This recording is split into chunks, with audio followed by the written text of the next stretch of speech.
오늘 말씀 제목이 우리 주보에 있는 그대로 하나님의 형통을 누린 사람들 그랬습니다. 하나님은 하나님의 백성들에게 형통함을 주고 계시지요. 그래서 우리가 계속 은혜 받는 일이 어떤 일이냐? 하나님을 더욱더 알아가는 겁니다. 말씀이 깨달아지는 겁니다.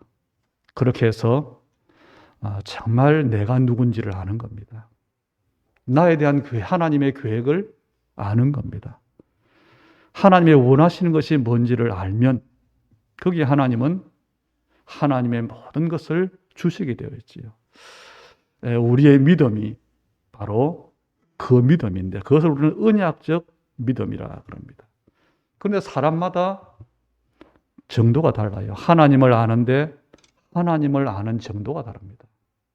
저는 불신자 때 하나님을 알기를 두려운 하나님으로, 그 사람들이 불신자들 그러잖아요. 맹세할 때에 하나님 앞에 이러지요. 그것도 하나님을 아는 한 종류이기도 합니다. 그런데 그 하나님을 아는 정도가 달라요. 초신자들은 하나님이 조금 실수하면 벌 주는 하나님으로 알고요. 이 정도가 다른데 제가 좀 시편을 읽고 조금 기록하고 있는데 다윗을 보니까 하나님에 대해서 많은 고백을 했어요. 여호와는 나의 산석이시요 나의 목자시요. 그 말은 무슨 말이냐? 다윗이 하나님을 그만큼 알았다는 겁니다. 그리고 누렸다는 거지요. 그래서 우리도 마찬가지입니다. 이 하나님, 우리가 은혜 받는 일이 왜 중요하냐? 우리가 할 일은 은혜 받는 거예요. 어떤 은혜냐? 내가 열심히 하는 게 아니라 하나님의 원하시는 것을 깨닫는 것, 하나님을 발견하는 것, 하나님을 내가 아는 것, 그 은혜를 받으면 됩니다. 그래서 쉽게 말하면 다윗이 받은 은혜가 뭐냐? 하나님을 나의 하나님으로, 나의 그리스도로, 그걸 깨달은 거예요. 우리도 마찬가지입니다. 우리가 복음을 아는데 그 정도가 달라요. 제가 20년 전, 30년 전에도 예수를 믿었고 지금도 믿는데 달라요. 아는 정도가 다르고 누리는 정도가 다르고 그 앞에 내가 살아가는 모습이 달라요. 그래서 아마 우리 새신자들이 그럴 겁니다. 그리스도는 최고의 가치고 예수 그리스도는 모든 문제에 대한 해답이고 그래서 그리스도는 모든 것이다. 이러면 설마 어떻게 그럴 겁니다. 왜냐? 제가 초신자 때 그랬어요. 오직 예수. 지금은 그 말이 나의 고백이 되어지는데 그때는 뭐냐? 무슨 오직이냐? 많은 것 중에 예수지. 마찬가지입니다. 우리의 정도가 달라요. 우리는 최고 가치인 이 복음, 그리스도가 나의 복음이 되어지는 그 은혜를 그래서 받아야 되는 겁니다. 그 은혜를 내가 받으면 뭐가 되느냐? 하나님의 계획이 발견이 되어져요. 하나님의 계획이 발견되어지면 그 속에서 나에 대한 하나님의 계획이 나와지는 겁니다. 내가 누구인지, 나를 통해 하나님께서 무엇을 하시기를 원하시는지, 하나님이 예비하신 분명하신 그것 때문에 내가 어떤 인도를 받아야 되는지, 그것을 나의 24라고 하는데 그걸 다른 말로 하나님과의 특별 이면 계약이라 그랬어요. 저와 여러분은 예수를 그리스도로 아는 사람들입니다. 그 예수를 그리스도로 알 뿐 아니라 믿음으로 구원을 받은 하나님의 자녀입니다. 그래서 우리의 영적 신분이 마귀의 자녀에서 하나님의 자녀로, 우리의 영적 소속이 지옥에서 천국으로, 우리 영적 상태가 영적 사망에서 생명으로 옮겨졌습니다. 그래서 우리가 구원받은 하나님의 자녀가 되기 때문에 우리의 삶은 하나님의 자녀의 삶을 사는 거예요. 그렇다면 더 이상 우리의 삶의 목적은 이 땅에서의 의식주의 풍성함을 목적으로 하는 자연인들의 삶과는 달라지는 겁니다. 그게 당연한 거지요. 왜냐? 세상 사람들은 먹고 사는 문제, 그걸 어떻게 하면 더 많이 누릴 것이냐, 더 잘할 것이냐 이거거든요. 그런데 우리는 그것을 넘어서 더 크고 더 좋은, 더 가치 있는 하나님의 목적을 두고 살아가는 겁니다. 그게 하나님의 자녀의 삶이에요. 그래서 하나님의 자녀는 인생의 참된 가치를 찾는데 어디서 찾아야 되느냐? 나를 창조하신 하나님의 말씀 안에서 인생의 가치를 찾아야 돼요. 하나님의 말씀을 우리는 언약이라고 하는데 그 하나님의 언약 속에서 내 인생의 완전한 그리고 흔들리지 않는 답과 결론이 내려지는 은혜를 받아야 돼요. 답을 얻어라, 결론을 내리라가 아니고 그 답과 결론이 내려지는 은혜를 내가 받으면 되는 겁니다. 그래서 언약의 백성은 한마디로 말하면 하나님의 나라와 하나님의 영광을 위해서 사는 사람이다. 그 내용이 모든 민족, 모든 족속들에게 복음이 증거되는 것이다. 그래서 우리의 내용은 세계 복음화를 위해 사는 거예요. 그게 전도자의 삶이고 언약의 백성의 삶입니다. 그런데요, 하나님의 형통의 시간표가 언제 오느냐? 하나님은 분명히 계획은 가지고 있는데 우리에게 뭘 원하시느냐? 하나님의 시간표가 있어요. 우리의 믿음이 하나님의 기준에 도달할 그때입니다. 그래서 성경에 보면 하나님께서 하나님의 사람에게 이름을 바꿔주긴 경우가 있어요. 왜냐? 원래 이름대로 살면 안 되기 때문에. 원래 이름을 넘어서 더 좋은 하나님의 계획대로 살도록 하기 위해서. 보통 우리 이름은 자기가 짓지 않잖아요. 부모나 가족들이 짓지요. 거기에도 가장 좋은 뜻을 담아서, 소원을 담아서. 그런데 하나님은 그 이름을 바꾸어 주셨어요. 대부분의 사람들의 이름 속에는 이 땅에서의 의식주를 위한 가장 좋은 소원들이 담겨 있습니다. 그런데 하나님은 뭐라고 하느냐? 그게 아니고 하나님 나라의 일을 위해서 너를 쓰시겠다는 겁니다. 하나님 나라의 축복을 주시겠다는 겁니다. 그게 뭡니까? 생명 살리는 일이고 흑암을 꺾는 일이고 문화를 치유하는 일이고 후대를 살리는 그 하나님의 나라, 거기에 증인으로 쓰시겠다는 겁니다. 그래서 창세기 17장 5절에 보면 하나님께서 아브라함의 이 이름을 바꾸는데 아브라함을 아브라함이라고 바꾸지요. 그때가 언제냐? 75세의 아브라함이 부름받았는데 아브라함 나이 99세 때입니다. 창세기 17장 5절에 보면요, 이제 후로는 내 이름을 아브라함이라 하지 아니하고 아브라함이라고 하리니 이는 내가 너를 여러 민족의 아버지가 되게 함이니라.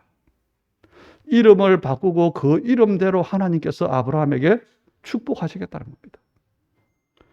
그냥 아브라함 이름은 뭐냐? 높으신 아버지, 이런 뜻이에요.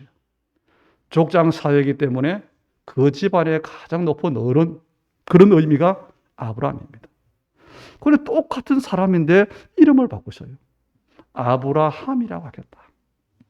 아브라함이라고 하는 말은 여러 민족의 아버지라는 겁니다. 다시 말하면 아브라함이 자기 집안을 위해 살아가는 어른인데 하나님은 뭐라고 하느냐? 이 아브라함의 그릇을 넓혀주시는데 여러 민족의 아버지가 되도록, 그런 삶이 되도록, 그게요, 아브라함이 하나님의 부름을 받고 24년 만에 일어난 일입니다. 그 24년 동안에 아브라함의 인생에는 언약의 여정을 걸어왔지만 많은 우여곡절이 있었어요. 드디어 99세 때 하나님 보실 때에 이제 이 아브라함이 하나님의 일을 감당할 만한 수준이 되어졌구나. 준비가 되어졌구나. 그래서 이름을 바꾸신 거예요. 우리 전도자들의 인생이 아브라함에서 아브라함으로 바뀌어져야 됩니다. 여러분이 한 가정의 가장이 돼서 가족들을 위해서 내가 헌신하고 가족들의 모든 불편을 책임지고, 그것도 중요하지만요, 가문의 흑암을 꺾고 가문을 복음의 명가로 만들고, 더 나아가서 지역의 흑암과 우상을 꺾고 시대 앞에 하나님이 꼭 필요로 하시는 하나님 나라를 이루는 전도자의 축복을 받으셔야 돼요. 그래서 창세기 17장 15절에 그 말씀이 있고요. 15절에는 뭐라고 하냐? 아브라함뿐 아니라 아브라함의 아내 이름을 바꿔줘요. 내 아내 사레는 이름을 사레라 하지 말고 사라라 하라. 당시 세상의 기준으로 볼 때 이 사레는요, 아이를 낳지 못하는 한많은 여자의 일생을 사는 사람입니다. 그런 이 사레 이름을 사라라고. 그 뜻이 열국의 어미라는 뜻이거든요. 세계 복음할 인생으로 하나님이 바꾸신 겁니다. 창세기 35장 10절에 보면 우리가 잘 아는 것처럼 야곱의 이름을 하나님이 바꿔주시지요. 하나님이 그에게 이르시되 내 이름이 야곱이지만은 내 이름을 다시는 야곱이라 부르지 않겠고 이스라엘이 내 이름이 되리라. 우리가 아는 것처럼 야곱이 쌍둥이로 태어났잖아요. 그런데 태중에서부터 싸웠어요. 그리고 태어날 때는 먼저 나오려고 형의 발꿈치를 잡고 나왔어요. 이게 야곱의 인생입니다. 야곱의 이름에는 어떤 뜻이 있냐? 자기 욕심과 야망을 위해서는 사람도 속이고 인본주의도 속고 사기꾼 같은 그런 의미가 담긴 이름이에요. 그리고 실제로 야곱은 그런 인생을 살았어요. 속고 속이고 죽도록 고생하고 그 야곱이 깨달은 겁니다. 20년 만에. 하나님이 없이는 나는 살 수 없구나. 오직 하나님의 은혜가 필요하구나. 그걸요, 언제요? 형을 피해서 아버지의 축복을 가로채고 형을 피해서 외삼촌 집에 도망갔다가 20년 동안 속고 속이고 당하다가 돌아오는 길에 깨달았어요.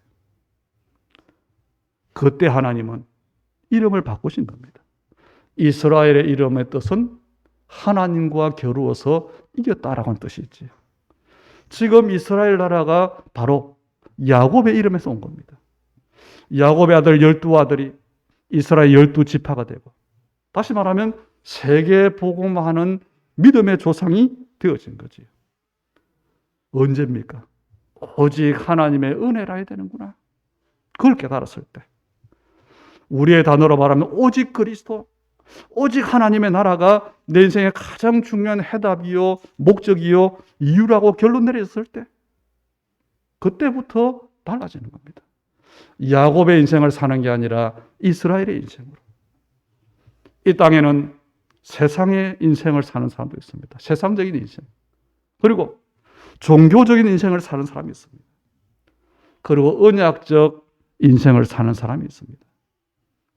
하나님은 이 많은 사람들이 다 일반 언정 속에 있지만 하나님과의 올바른 언약적 관계 속에 있는 사람을 책임지시는 겁니다.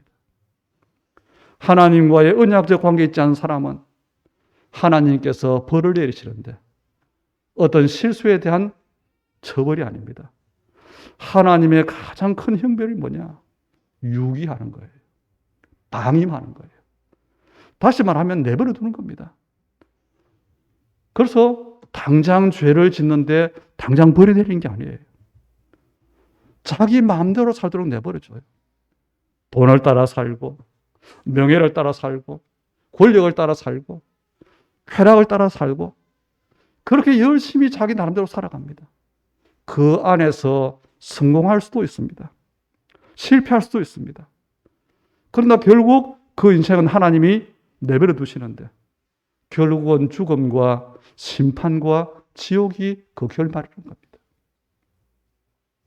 하나님은 언약 속에 들어온 사람을 불꽃 같은 눈으로 살피십니다. 작은 일 하나하나까지 간섭하십니다.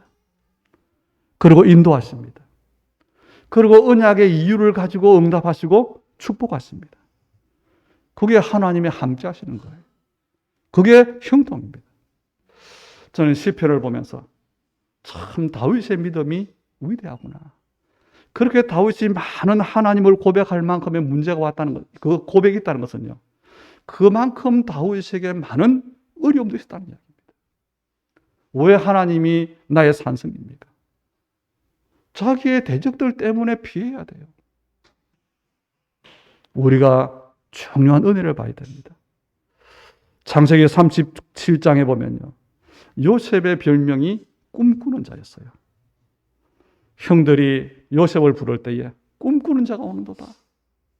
무슨 말입니까? 하나님께서 요셉에게 꿈을 주었는데 그 꿈이 요셉에게 각인됐다는 겁니다. 나중에 요셉이 총리가 된 후에 고백하잖아요. 하나님께서 나를 이곳에 미리 보내신 것은 이 언약의 꿈을 이루기 위해서다. 그리고 죽을 때도 유언을 합니다. 애굽의 총리로 죽으면서 뭐라고 하죠? 나중에 너희들이, 내 후손들이 너희가 이 애굽을 나갈 것인데 그때 내 해골을 메고 나가라. 가나안 땅으로 가서 나를 묻어달라고 합니다. 창세기 37장부터 50장까지는 요셉의 언약의 여정인데 한마디로 무슨 말이냐? 하나님께서 요셉의 꿈을 이루신 여정이에요. 베드로의 옛날 이름이 시몬입니다. 요한복음 1장 42절에 보면 예수님께서 말씀하십니다. 네가 요한의 아들 시몬이니 장차 게바라 하리라. 게바는 베드로라고 하는 뜻인데, 이름인데, 이 시몬은 뜻은 작은 돌이라는 뜻이에요. 게바 베드로라고 하는 뜻은 반석이라는 뜻입니다. 이 땅에 작은 굴러다니는 돌멩이처럼 별 볼 일 없는 인생을 살던 너를 내가 반석같이 교회의 기초가 되고 세계에 복음화해야 하는 그 이름이 되게 하시겠다는 겁니다. 사도행전 13장 9절도 보면요, 이 바울의 이름이 달라져요. 바울이라고 하는 사울이 그랬죠.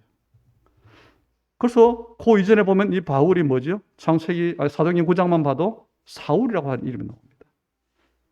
이 사울의 뜻이 큰 자라는 뜻이 있어요. 큰 사람. 나는 큰 사람이다. 그래서 바울이 이름 그대로 교만했어요. 그런데 바울로 바뀝니다. 바울은 작은 자라고 하는 뜻입니다. 어느 날 이 사울이요, 그리스도를 알고 전도자가 됐어요. 그래서 스스로 작은 자로. 이 바울의 고백을 우리가 알잖아요. 내가 전에는 포행자요, 핍박자요, 만삭되지 못하여 난 자 같고 사도 중에서는 지극히 작은 자요, 내가 죄인 중에 괴수로다. 그 고백이에요. 복음을 모르고 열심히 할 때는 교만했는데 이름이 바뀌었어요. 이름이 바뀌었다는 말은 다른 사람이 나를 부른 호칭이 바뀐 게 아니고 삶이 바뀐 겁니다. 삶의 목적이 바뀌어졌고 거기에 따른 방법이 바뀌어졌고 인도가 바뀌어졌고 응답이 바뀌어진 겁니다. 언약 속에 들어온 여러분들의 모습이 이렇게 바뀌어져야 돼요. 그렇게 되어지기를 주의 이름으로 축복합니다. 이렇게 삶이 바뀌어진 사람은 하나님 나라를 목적하는 삶을 살게 되는 겁니다. 하나님 나라를 목적했더니 이 땅에서의 모든 좋은 것들은 저절로 오게 되는 거예요. 그게 마태복음 6장 33절입니다. 너희는 먼저 그의 나라와 그의 의를 구하라. 그래야만 이 모든 것을 너희에게 더하시리라 그랬죠. 그래서 여러분이 잘 아셔야 됩니다. 우리가 따라가야 될 게 있습니다. 그리고 따라오는 게 있습니다. 그걸 분별해야 돼요. 따라와야 되는 걸 따라가면 틀린 거지. 하나님의 형통의 방법은 언약입니다. 하나님의 축복은 언약적 축복입니다. 그래서 우리는 언약 속으로 들어가는 은혜를 받아야 돼요. 언약 속으로 들어가야 되는데 내가 들어가는 게 아니고 하나님의 은혜로 내가 깨닫고 들어가지는 겁니다. 그래서 언약 속에 들어간 사람들은 어떤 은혜를 받았냐? 생을 걸어야 될 인생의 최우선순위가 뭐냐? 최고 가치가 뭐냐? 그것을 아는 은혜를 받은 겁니다. 아까도 말했지만 언약은 하나님의 말씀을 가리키는 말인데 하나님의 말씀은 하나님의 약속입니다. 거기에 하나님의 원하시는 것이 있습니다. 거기에 내 인생이 들어가는 거예요. 오늘 로마서 16장 25절 26절에 보니까 나의 복음과 예수 그리스도를 전파함은 영세 전부터 감추어졌다가 이제 나타내신 바 되었으며 영원하신 하나님의 명을 따라 선지자들의 글로 말미암아 모든 민족이 믿어 순종하게 하시려고 알게 하신 바 신비의 계시로 된 것이니. 하나님의 언약이 그동안은 감추어져 있다가 정확한 때가 되므로 하나님이 나타내셨어요. 나타낸다고 하는 한자 단어가 계시라고 하는 단어입니다. 무슨 말입니까? 바로 예수가 그리스도란 이 복음과 그리스도만 전파하는 이 전도가 그동안에 감추어져 있었어요. 원래 성경에 있었는데 성경에 있던 그 메시지가 우리에게 드러난 겁니다. 그래서 저와 여러분이 예수가 그리스도란 이 복음으로 충격을 받았어요. 인생의 답이 되어졌어요. 그리고 더 나아가서 결론이 내려지는 은혜를 우리가 받았어요. 우리가 받은 은혜, 오직 복음이 되어야 될 그 은혜, 왜 그랬을까요? 하나님은 모든 민족에게 복음이 증거되고 복음으로 우리를 경고하게 하시려고 우리를 부르셨다는 겁니다. 그래서 언약 속에 들어온 이후 우리는 가치관이 바뀌어졌어요. 기도 제목이 바뀌어졌어요. 삶의 목적이 바뀌어졌어요. 왜냐? 그 전에는 교회를 다녔어도 기도가 뭔지를 잘 몰랐어요. 무조건 필요한 걸 달라고 했습니다. 전도가 뭔지를 모르니까 사람을 교회에 데려온 줄 알았어요. 교회가 뭔지도 몰랐고 인생이 뭔지도 몰랐고 우리의 후대가 왜 중요한지도 몰랐고 왜 사람들에게 행복이 없는지도 몰랐는데 언약 안에 들어오니까 그게 보여진 겁니다. 그러니까 우리의 양심적인 고백이 나와진 거예요. 정말 세상은 그리스도만 필요하구나. 정말 복음 가진 교회만이 참된 소망이구나. 교회의 본질은 열심히 많은 일을 하는 게 아니라 그리스도와 전도밖에 없구나. 이 결론이 내려진 겁니다. 이게 바로 저와 여러분에게 하나님께서 회복하신 계시의 시간표예요. 우리가 이것을 안다는 것은 바로 하나님께서 우리에게 이 시간표를 회복하셨다는 증거가 되는 겁니다. 그러니까 당연해요. 저는 내가 열심으로 내 힘으로 우리가 뭔가를 하려고 했는데 저는 요즘 기도합니다. 우리 힘으로 할 수 없는 일이 너무 많아요. 절대 없어요. 내 생각대로 계획대로 안 돼요. 그래서 저는 기도합니다. 하나님은 내 수준을 초월하는 응답을 주실 수밖에 없는 거구나. 그게 이유가 되어졌어요. 그래서 우리는 이 응답을 준비해야 되는 겁니다. 우리의 생각을, 우리의 계산을, 우리의 수준을 초월하는 하나님의 응답. 그것 때문에 17절에 뭐 해야 될까요? 형제들아 내가 너희를 권하노니 너희가 배운 교훈을 거슬러 분쟁을 일으키거나 거치게 하는 자들을 살피고 그들에게서 떠나라 그랬어요. 하나님 나라와 상관없는 것, 지나가는 것, 가치 없는 논쟁 거기에 있지 말고 빨리 빠져나오라는 겁니다. 그리고 19절에는 너희가 선한 데 지혜롭고 악한 데 미련하기를 원하노라 그랬어요. 선과 악의 기준도 우리가 생각해야 되지요. 누구나 다 아는 세상의 도덕적인 기준에 선악이 있습니다. 그래서 성경이 말하는 선악은 하나님과의 언약적 관계입니다.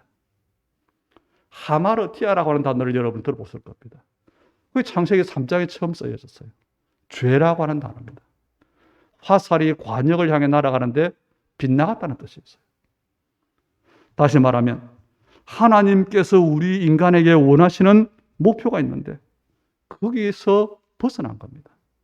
그것을 죄라고 하는 겁니다. 그것을 악이라고 하는 겁니다. 그래서 아무리 착하고 진실한 사람도 하나님을 모르는 사람은 죄인의 인생을 사는 거예요. 그래서 하나님 뭐라고 성경은 뭐라고 하느냐? 선한데 지혜롭고 악한데 미련하라 이 말은 복음에 민감하라는 겁니다. 하나님과의 언약적 관계에 민감하라는 겁니다. 그래서 우리는 뭐 해야 됩니까? 뭐가 선한데 지혜롭고 악한데 미련한 겁니까? 복음의 유익에 서는 겁니다. 믿음의 자리에 서는 겁니다. 교회를 교회되게 하는 일에 서는 겁니다. 언약의 일에 서는 겁니다. 지금 세상은 어떻습니까? 전부 개인주의를 하니까 소위 내부 총질이라 서로 박살나잖아요. 그런 일에도 우리는 뭐 해야 되냐? 복음이 복음되는 그 일에, 복음이 유익한 그 일에, 하나님이 영광 받으시는 그 자리에, 그렇지 않은 것은 악이라고 했어요. 20절에는 그때 하나님이 뭐 하시느냐? 평강의 하나님께서 속히 사탄을 너희 발 아래서 상하게 하시리라 그랬습니다. 여자의 후손이 내 머리를 상하게 할 것이다. 창세기 3장 15절의 말씀이 성취가 된 거죠. 그래서 무서워할 필요가 없어요. 여러분, 큰 뱀이 나타나면 우리가 영화를 볼 때 거대한 뱀이 있잖아요. 그거 무조건 놀랍니다. 그런데 자세히 보니까 뭐요? 머리가 이미 깨어졌어요. 겁낼 필요가 없다는 겁니다. 여자의 후손인 그리스도께서 그 머리를 완전히 박살냈어요. 이것이 복음의 비밀입니다.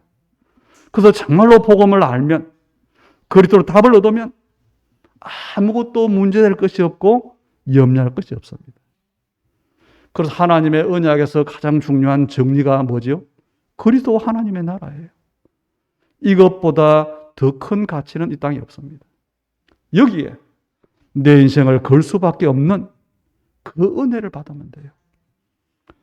하나님은 언약으로 인생이 결단된 사람들에게 응답하시는데, 그게 오늘 우리 제목이에요. 하나님의 형통을 누린 사람들.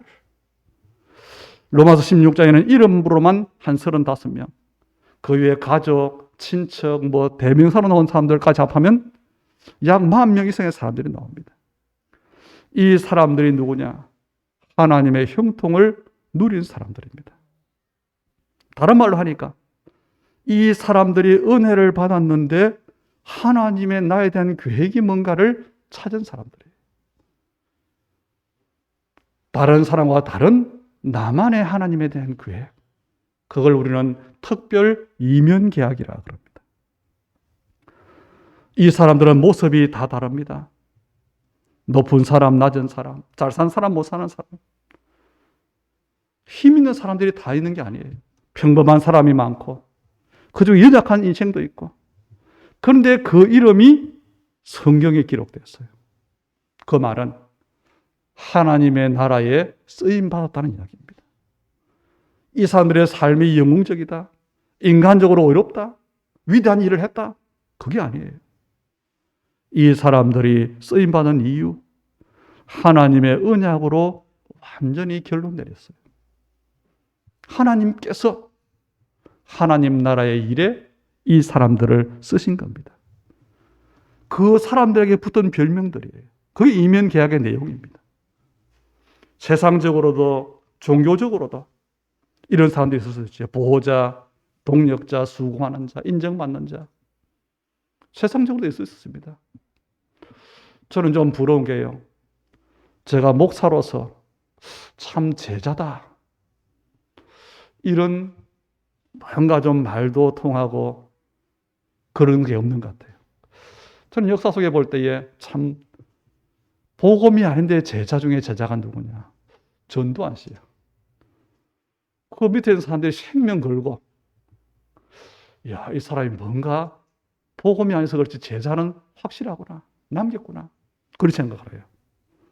그런 사람도 있습니다. 또 종교적으로 이런 사람도 있습니다. 그런데 중요한 것은 언약 속에 들어오지 않으면 아무리 이런 이면 계약 같은 게 있어도 하나님과는, 하나님 나라에는 쓸 수 없는 거지. 반대로 언약 안에 들어와 있으면 냉수 한 그릇도 결탄코 상을 잃지 않는다 그랬습니다. 그래서 우리는 아셔야 돼요. 연약한 것이 하나님께 쓰임받는 조건이 아닙니다. 성경에 약한 자들을 들어 하나님이 강한 자를 부끄럽게 하시고, 맞아요. 약한 자도 쓰셨습니다. 그런데 그 약한 것이 하나님이 쓰시는 조건이 아니라는 겁니다. 하나님의 기준은 언약입니다. 우리의 신앙생활이 그래서 언약 속에서 신앙생활 하느냐, 비언약 속에서 종교생활 하느냐, 그게 중요합니다. 오늘 본문에 로마서 16장의 이 사람들은 이면 계약이 발견될 만큼 은혜를 받은 거예요. 우리가 그 은혜를 받자는 겁니다. 힘을 합해서 뭘 하자는 게 아니고 우리가 그 은혜를 받으면 내 수준을 넘는 하나님의 응답이 오고 그걸 가지고 우리는 하나님 나라의 증인이 되는 겁니다. 그럼 여러분이 뭐 해야 될까요? 이 은혜를 받으면 로마서 16장인 이 사람들이 받는 응답이 우리의 응답이 될 수밖에 없죠. 오늘 2절에 보니까 베베라고 하는 제자를 말하면서 보호자라 그랬어요. 베베가 누구를 보호했을까요? 하나님을 보호하는 게 아닙니다. 여러 사람과 바울의 보호자가 됐다 그랬어요. 3절에 보니까 브리스길라, 아굴라, 그리고 9절에 우르바노를 말하면서 또 21절에 디모데를 말하면서 뭐라고 하느냐? 그리스도 안에서 나의 동력자라 그랬어요. 동력자라는 말은 일할 역자잖아요. 같이 일하는 사람입니다. 바울이 주의 종이요 전도자가 맞지만 연약한 사람입니다. 도움이 필요한 사람입니다. 바울이 전도자이기 때문에 혼자 로마 복음화가 아니고 이런 사람들이 공동체를 이루어서 복음한 겁니다. 그리고 6절과 12절에 보니까 마리아, 두루베나, 두루보사, 버시 이 사람을 말하면 그래서 수고한 자라 그랬죠. 수고에도 여러 종류가 있습니다. 종교적인 수고를 하면요 피로가 쌓여요. 그런데 언약적 수고를 하면 힘이 납니다. 그리고 7절, 11절, 21절에 보니까 안드로니고, 유니아, 헤로디온, 나기수와 가족 중에 있는 주 안에 있는 자들, 누기오, 야손, 소시바드 이런 사람을 말하면서 내 친척이라 그랬어요. 친척이라고 하는 말은 혈연적인 관계도 포함되지만 친척의 더 중요한 의미가 뭡니까? 가깝다는 겁니다. 그리고 믿을만 하다는 겁니다. 그리고 10절에는 에벨레 알소블로의 권석. 그래서 뭐라고요? 인정함을 받은 자. 22절에 보니까 바울의 서신을 대필한 드디오. 그리고 제무한 에라스도. 23절에 보니까 나와 온 교회를 돌봐주는 가이오. 이 사람들의 사는 모습이 다릅니다. 사역이 다릅니다. 그런데 이 모두는 자기의 자리에서, 자기의 모습 속에서, 자기의 수준 속에서 뭐 했냐? 그리스도와 하나님 나라의 언약을 붙잡고 거기에 올인한 사람들입니다. 결론적으로 하나님은 이들과 함께 하셨어요. 이들에게 응답을 주셨는데 어떤 응답이냐? 형통한 응답, 언약적인 형통한 응답, 하나님의 뜻이 이루어지는 응답, 하나님의 약속이 성취되는 응답, 그 응답을 주신 겁니다. 그래서 이들을 통해 로마 복음화라고 하는 하나님의 언약이 성취되어졌고 이 사람들은 정인이 되어진 겁니다. 이 사람들이 로마 복음화의 주역입니다. 그 비밀이 뭘까요? 은혜 받은 거예요. 아까도 말했지만 어떤 경우에도 흔들리지 않을 만큼 복음으로 그리스도로 답을 얻었고 하나님 나라로 결론을 얻었고 그 안에서 내가 해야 될 일, 하나님 내게 원하신 것이 뭔지를 찾아낸 제자가 된 겁니다. 이 사람들이 바울과 함께 언약 공동체를 이루었어요. 이게 로마 복음화, 세계 복음화의 비밀입니다. 지금 똑같습니다. 하나님의 형통을 누린 사람들이 뭐냐? 일단 언약 속에 들어가야 돼요. 은혜를 받는데 이면 계약이 찾아질 만큼. 그래서 하나님의 형통을 누리고 하나님 언약에 정인된 이 로마서 16장 사람들의 응답이 오늘 우리 주님의 교회 모든 언약의 성도들에게 언약이 되고 응답으로 성취되기를 주의 이름으로 축복합니다. 하나님 은혜를 감사드립니다. 이미 하나님은 우리에게 형통케 하시는 축복을 주시고 계시는 줄 믿습니다.